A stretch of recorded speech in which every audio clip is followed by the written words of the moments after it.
This is the 2024 Brewtubers Online Brewers Club Beer Experiment, Fruited American Wheat. Thanks to our sponsors. 5 Star Chemicals. Check out the interactive cleaning guides and learn more about their newest product, Liquid PBW, on their official website, www.5starchemicals.com. Beer and Wine Hobby Homebrew Supply Store. Beer and Wine has one of the biggest yeast selections around and boasts an extensive list of homebrew beer kits to make clones of some of your favorite beers. Check them out at www.beer-wine.com and tell them Brewtubers sent you in the order comment box. Let's get sipping.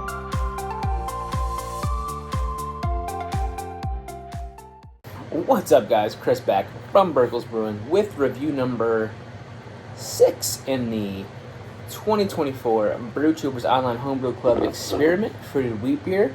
I think at this point I've gotten through all the beers that have used, real strawberry or strawberry puree or some form of actual strawberry in the beer, and now I'm on to like the powders, the extracts, this. So the first one in this, thought, to do these, who other than Nick from Exit 12 Homebrew, our VP of sponsorship in the Brewtubers Online Club, the guy who comes up with these experiments, gets the sponsors involved, gets the recipe together, rallies the troops, does all the work behind it. So, it just only seems appropriate to go with Nick's beer here. Again, Nick's canner, been canning for a while now. Got the awesome labels that we see here. Again, it's an American wheat beer with some form of strawberry added to it. So we got OG here was 1060, FG 1012 for an ABV of 6.3%. He added 2 ounces of strawberry extract to the keg. So, all the stats, really well done. Label super easy to read.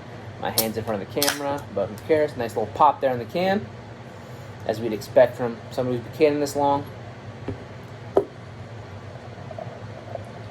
Pour it here. A little vigorous pour. Leave some out so I can swish it around. Yeah. I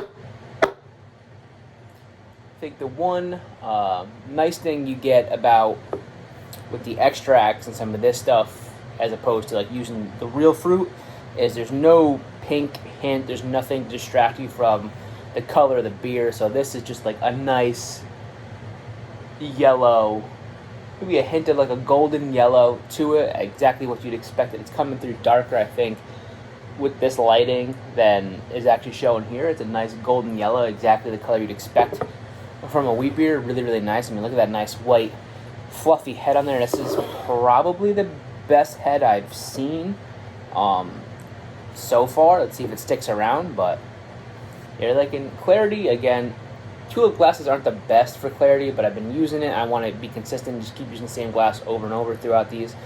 I can kind of see my fingers through it a little bit if it's really there. It's mildly opaque. It's not hazy by any means, but again, wheat beer doesn't need to be super clear. So as far as I'm getting a nice, WLP 320 character, kind of nice, like little hay, straw, maybe a little bit of like a white bread crust, but definitely you get that Hefeweizen character in there. Maybe a little bit of clove or something, just slight, not a lot, but just. It's just kind of what I'm perceiving it as. It's more just the generic Hefeweizen character that you'd get out of it. So really, it's really, really nice. Ooh. I'm not getting a whole lot of strawberry on the nose. I mean, maybe I took this out a few minutes before we started recording, so I'm trying to let it warm up a little bit. But yeah, not getting a whole lot of strawberry on the nose. But the aroma for a wheat beer is really good. Let's get into the taste.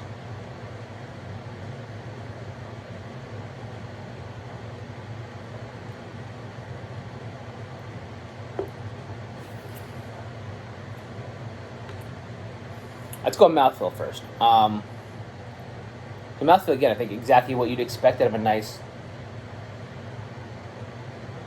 wheat beer. Again, I think as you saw here, 6.3%. I think in the last video, or majority of us, or half of us at least, overshot with this recipe, and I don't know if the recipe was built really well. The Stone Path malt that we used really just gave us a great yield on extraction.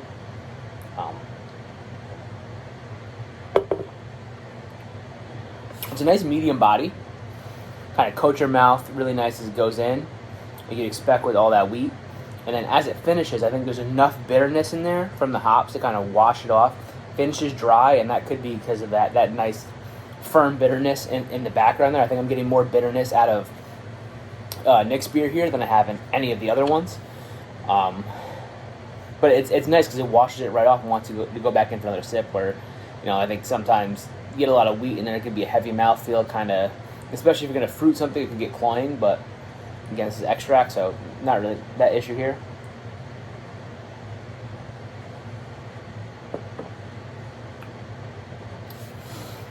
As far as flavor goes, again, I think the flavor follows really kind of hand in hand with the aroma. Like that nice kind of hay, straw, just your typical Hefeweizen character. A little bit of clove, like kind of something. Maybe it's probably not clove, but it's just kind of what my brain is processing it as, and maybe that's just descriptors of this type of yeast and just kind of what I'm picking up off of it.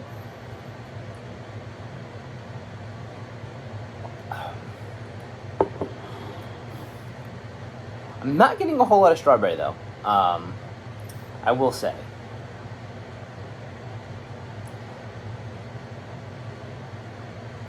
I mean, now it's warming up and getting maybe a little bit more in the aroma, but it's not. There, yeah. Now I stir it up a little bit. I'm getting a little bit more. It's definitely like a candied, processed candy, just like a strawberry candy type, probably not, I don't know if Jolly Rancher makes strawberry. Somebody can correct me on that, but like a strawberry candy, like a Skittle or something like that that's got a strawberry flavored something, which extract, kind of makes sense. But just coming off of the beers that had, real, either the whole strawberry like Drew, or the puree like me, Billy, I think Kurt did a little bit of puree.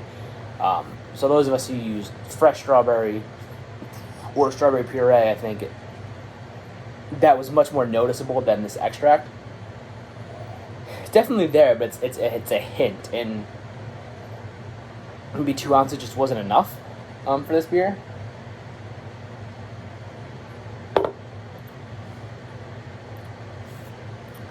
Definitely really not getting it in the flavor much, if at all. If it's there, it's a hint, and it could just be playing off of some of the characteristics of the Hefeweizen yeast. I'm searching for it, so maybe my brain is telling me that it's there in the flavor, but I'm not getting a whole lot of it, which is slightly disappointing, because I think in this we'd want the flavor to come through a little bit more. And again, it could be I put this off for a while, and the can was kegged on June 10th, so it's about 3 months in since the the can date was July 23rd, so yeah, we're going on like 2.5, 3 months, or since then. So maybe the extract's fallen off since then, especially in the can, but it's definitely coming much more out in the aroma now, and it's definitely just kind of smells like an extract. Kind of smells like the the fruit flavoring and not the actual fruit, which again isn't off-putting. It's noticeable after coming off of beers that used puree or real fruit, and I know I've said that like 15 times at this point now, but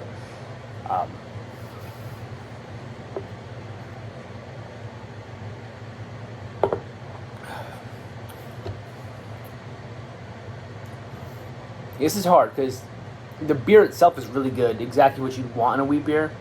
Very well. Maybe 6.3 is a little high, but like I said, we all, most of us overshot, so we've kind of all been around the same thing. As a wheat beer, very, very good. Would drink it all day long. Especially,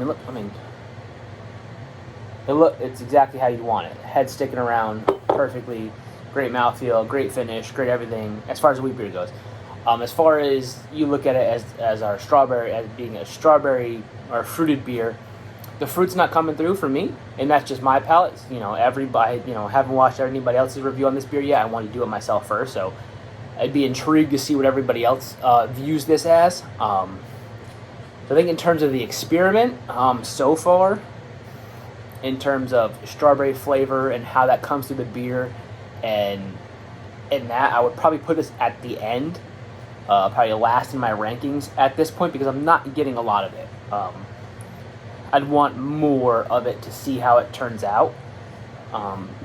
Not just me. Like I said, in terms of a wheat beer and the brewing process and how the beer turned out, there's absolutely nothing wrong with the beer. It's a great beer. It's a great wheat beer as it is. And, I'd be intrigued if you submit it to a competition to see what it would do, this base recipe. But in terms of the experiment and having the strawberry come through and being either strawberry forward or just, what we want to rank it as is our best interpretation or our best representation of a fruit beer, this is going to be last. It's just not there for me. And again, like I said, it could just be me. My palate could be off today. It could just be, again, an older can, and maybe this should have been one of the first ones I did because it's extracting at the fruit. Maybe the real fruit's going to stick around in the cans and the packages longer.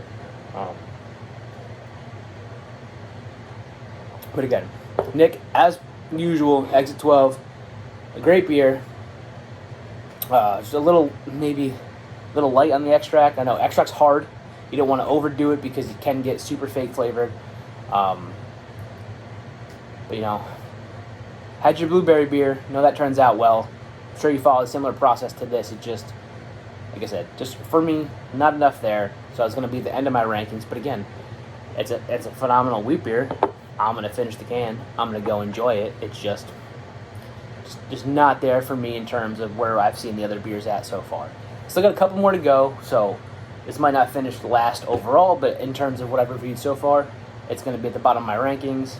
I'd have to go back and look to see the whole recap of where everybody ranks so far, but that's for another day, another video. I'll recap them all at the end. Again, another one in the books. It's been fun, guys. Until the next one, cheers.